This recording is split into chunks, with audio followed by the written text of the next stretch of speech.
വലൈക്കും വറഹ്മത്തുള്ളാഹി വബറകാതുഹു. തങ്ങളെ വേദനിക്കും കൽബിലേക്കൊരു നോട്ടമരുളൂ എങ്കിലേ ഹതഭാഗ്യജന്മം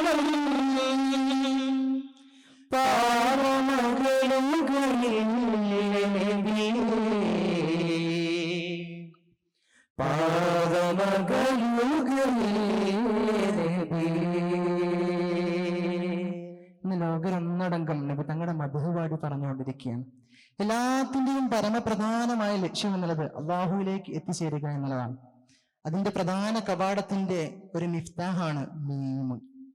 മദീനയില്ലെങ്കിൽ എന്തിനീ ഉലകം, തിരുനബിയില്ലെങ്കിൽ എന്തിനീ പ്രേമം എന്ന് കവി പാടുന്നത് നമ്മൾ പ്രണയം എന്ന ഈ ഒരു സംഭവത്തെ നബിതങ്ങളിലേക്ക്, നബിതങ്ങൾ എന്ന ഒരൊറ്റ മൂർത്തിയിലേക്ക് ആവാഹിക്കാൻ ശ്രമിക്കുകയാണ്. നമുക്ക് എങ്ങനെയാണ് ഒരൊറ്റ ബിന്ദുവിൽ നമ്മൾ കണ്ടിട്ടില്ലാത്ത, നമ്മൾ കേട്ടിട്ടില്ലാത്ത, നമ്മൾ അനുഭവിച്ചിട്ടില്ലാത്ത, ആരൊക്കെയോ പറഞ്ഞത് കേട്ട് ആരൊക്കെയോ എഴുതി വെച്ചത് വായിച്ച് മാത്രം പരിചയമുള്ള ഹബീബിനെ ഇത്രത്തോളം സ്നേഹിക്കാൻ സാധിക്കുക? ഒരു പുരുഷായുസ് മുഴുവൻ തന്റെ ഉമ്മത്തിന് വേണ്ടിയിട്ട് ത്യാഗത്തിന്റെ, സമർപ്പണത്തിന്റെ ഒരു ജീവിതം നമുക്ക് മുൻപിൽ കാഴ്ചവെച്ച പുന്നാര ഹബീബിന്റെ ത്യാഗ നിർഭരമായ ആ ഒരു ജീവിതത്തിലൂടെ കടന്നു പോകുക എന്നുള്ളത് മാത്രമാണ് ഒരു മുഹിബ് എന്ന രീതിയിൽ നമുക്ക് ചെയ്യാനുള്ളത്. അതെ, നബി തങ്ങളുടെ ജീവിതം മുഴുവൻ ത്യാഗങ്ങൾ നിറഞ്ഞതാണ്. ജനിക്കുന്നതിന് മുമ്പേ ഉപ്പ വിട പറഞ്ഞു. ജീവിതത്തിലേക്ക് കടന്നു വന്ന് കാലെടുത്ത് വെക്കുമ്പോഴേക്കും പ്രിയപ്പെട്ട ഉമ്മയും നബി തങ്ങളെ വിട്ടുപോവുകയാണ്. ഭൂതലം പൂക്കുന്ന മുന്നേ ബാപ്പയും പിരിഞ്ഞു. ഭൂതലം പൂക്കുന്ന മുമ്പേ ബാപ്പയും പിരിഞ്ഞു, ബാലനായി വരുന്ന കാലം ഉമ്മയും പിരിഞ്ഞു. ആരുമാരും ഓമനിച്ചില്ലെങ്കിലും വളർന്നു, ആടുമേച്ച കൊച്ചുമോൻ വളർന്നു. മാതൃത്വത്തിന്റെ ലാളന വല്ലാതെ ഏറ്റുവാങ്ങാൻ ഒരു ഭാഗ്യം നിബിധങ്ങൾക്ക് ഉണ്ടാകുന്നില്ല.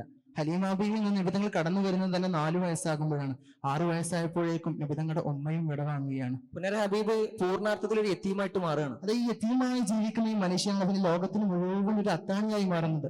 നിബിധങ്ങളും പ്രിയപ്പെട്ട ഉമ്മയും ഐമനും കൂടി മദീനയിൽ നബിതങ്ങളുടെ ഉപ്പയുടെ ഖബറൊക്കെ സന്ദർശിച്ച് ഇങ്ങനെ മടങ്ങി വരട്ടെ അബുവാവിൽ വെച്ച് നബിതങ്ങളുടെ ഉമ്മയും അള്ളാന്റെ വിളിക്ക് ഉത്തരം നൽകിയാണ്. പാരിലെ നൂറിനെ കണ്ണിൽ ചുമന്ന വീരിയും മാഞ്ഞുപോയി,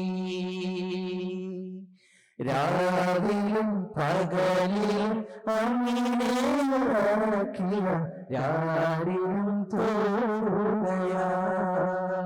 വല്ലാത്തൊരു രംഗമാണത്.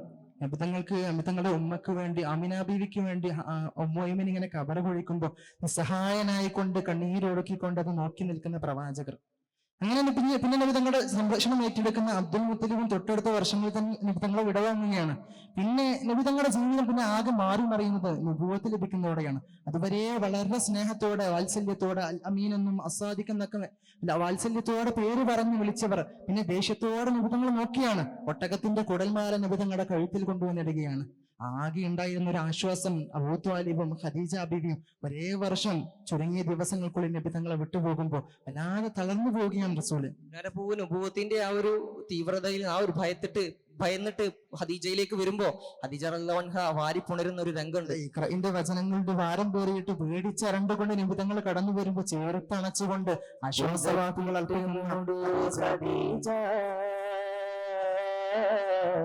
ചേർത്തുന്നണയ്ക്കൂ ഖദീജ, വിറയ്ക്കുന്നു മേനി പിടയ്ക്കുന്നു ശമിക്കാത്തതാ തളർത്തുന്നേഹം.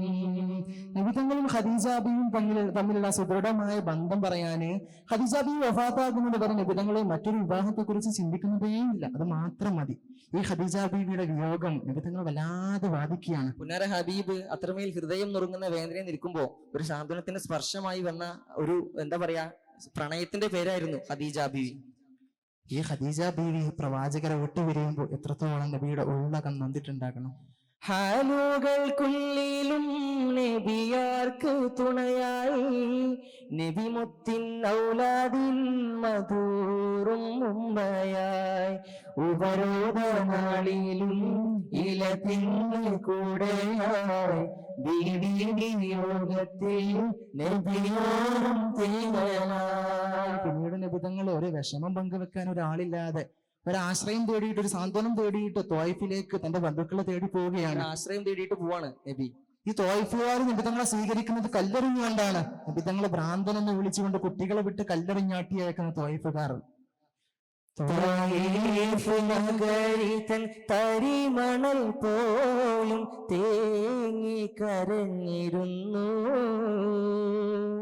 താരിളം കാറ്റും താരകലോകവും നൊന്ത് കരഞ്ഞിരുന്നു.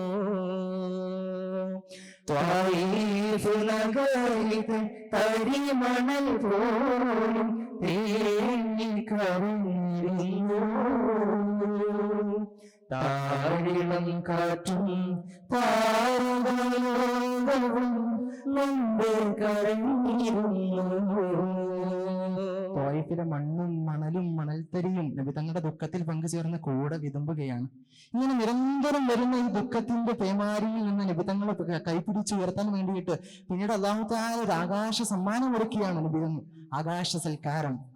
വാനങ്ങളേഴുമേറിയേകരാവിലെ ആരാമും ഹൽക്കുലെത്തിരാത്തടിക്കിലെ യാ നബി അസ്സലാം യാ റസൂൽ അസ്സലാം. ആകാശ കാഴ്ചകൾ, അതിന്റെ വിസ്മയിപ്പിക്കുന്ന അമ്പരിപ്പിക്കുന്ന കാഴ്ചകൾ കണ്ടുകൊണ്ട് നബിതങ്ങൾ അല്ലാണ്ട് മുനാജാത്തും വിശേഷം പറഞ്ഞുകൊണ്ട് മക്കാ നിവാസികളുടെ അരികിലേക്ക് വന്നപ്പോൾ അൽ അമീനും സിദ്ദീഖുമായിരുന്ന നബി ആരും വിശ്വസിക്കുന്നില്ല. എന്ന് പറഞ്ഞുകൊണ്ട് ആട്ടുകയാണ്. നബിതങ്ങൾ എത്ര ഉള്ളു നൊന്തിട്ടുണ്ടാകും. അങ്ങനെ അള്ളാഹുവിന്റെ റസൂല് മക്കാ നഗരിയിൽ നിന്നുള്ള വേദന സഹിക്കവയ്യാതെ, നിരന്തരമായ അക്രമങ്ങൾ സഹിക്കവയ്യാതെ മക്കാ നഗരി വിട്ട് മദീനയിലേക്ക് പലായനം ചെയ്യുകയാണ്. ഹബീബ് പലായനം ചെയ്യുകയാണ് എന്ന് പറയുന്നതിലപ്പുറം നബി ജീവനും കൊണ്ട് ഓടുകയാണെന്നൊരു തരത്തിൽ പറയാൻ പറ്റും. നബിക്ക് എല്ലാം ആയിരുന്ന മക്ക എന്ന ദേശം വിട്ടിട്ട് നബി തങ്ങൾ മറ്റൊരു ദേശത്തേക്ക് പറിച്ചു നടപ്പെടുകയാണ്. ജീവനം കൊണ്ട് പരിശുദ്ധ റസൂലുള്ളാഹി സ്വല്ലല്ലാഹു അലൈഹി വസല്ലമ തങ്ങൾ പലായനം ചെയ്യുമ്പോൾ ആ ഉള്ളകം വേദന കൊണ്ട് പുളയുകയായിരുന്നു. കണ്ണുനീരിൽ കോർത്ത കാറ്റിൽ കല്ലുകൾ കരഞ്ഞു, കാനനങ്ങൾ താണ്ടി മക്ക തങ്ങളും നടന്നു. മക്കയെന്ന് ദൂതനെ പിരിഞ്ഞു, ഏറെ പിരിശം കൽവിലങ്ങു ത്വാഹയും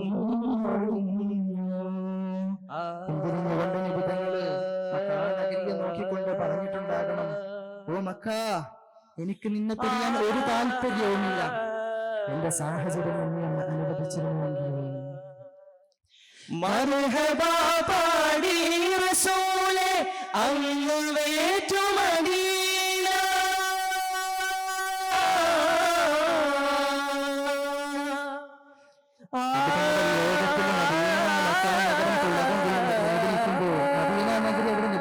ആഗമനം സ്വീകരിക്കാൻ വേണ്ടി സന്തോഷത്തോടെ തുള്ളിച്ചാടുകയാണ്. പുന്നാര ഹബീബ് മദീനയിലേക്ക് എത്തി. മദീനയുടെ സന്തോഷം നമ്മൾ മനസ്സിലാക്കണം.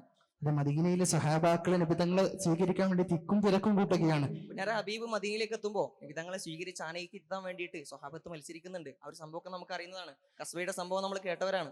ഈ ഹബീബിന്റെ മദഹിൽ ലയിക്കാതെ, ഈ മദഹിൽ ഹബീബിന്റെ സ്വന്തം മരണവേളയിൽ പോലും നബിതങ്ങൾ ചിന്തിക്കുന്നത് തന്റെ മക്കളെയോ തന്റെ സമ്പത്തിനെയോ തന്റെ ഉറ്റവരെയോ ഉടവരെയോ അല്ല. വഫാത്തിന്റെ സമയത്ത് അത്രമേൽ വേദനയോടെ കിടക്കുമ്പോൾ പോലും എന്റെ മക്കൾ, എന്റെ ഭാര്യ, എന്റെ സമ്പത്ത് എന്നല്ല ചിന്തിക്കുന്നത്. ഉമ്മത്തി ഉമ്മത്തി ഉമ്മത്തി എന്ന് പറഞ്ഞുകൊണ്ട് പുന്നാര ഹബീബ് വിതുമ്പുന്ന കാഴ്ച കണ്ടിട്ട് മലക്കുൽ മൗത്ത് അസ്രായിൽ പോലും വേദനയോടെ നിൽക്കുന്ന കാഴ്ച. ഈ ഹബീബിന്റെ പ്രണയമില്ലാതെ നമ്മുടെ ജീവിതം എങ്ങനെ സാഫല്യമാകാനാണ്?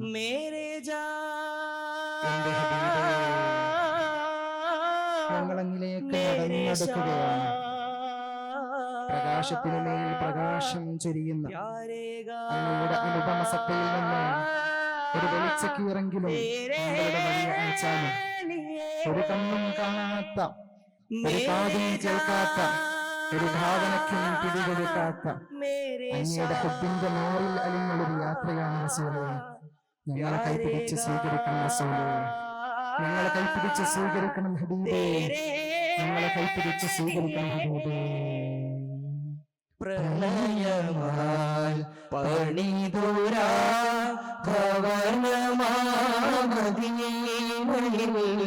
പ്രാണനായി പുണരുവാൻ പടിയിറങ്ങി ഞാൻ വരാം. അസ്സലാമു അലൈക്കും വറഹ്മത്തുള്ളാഹി വബറകാതുഹു.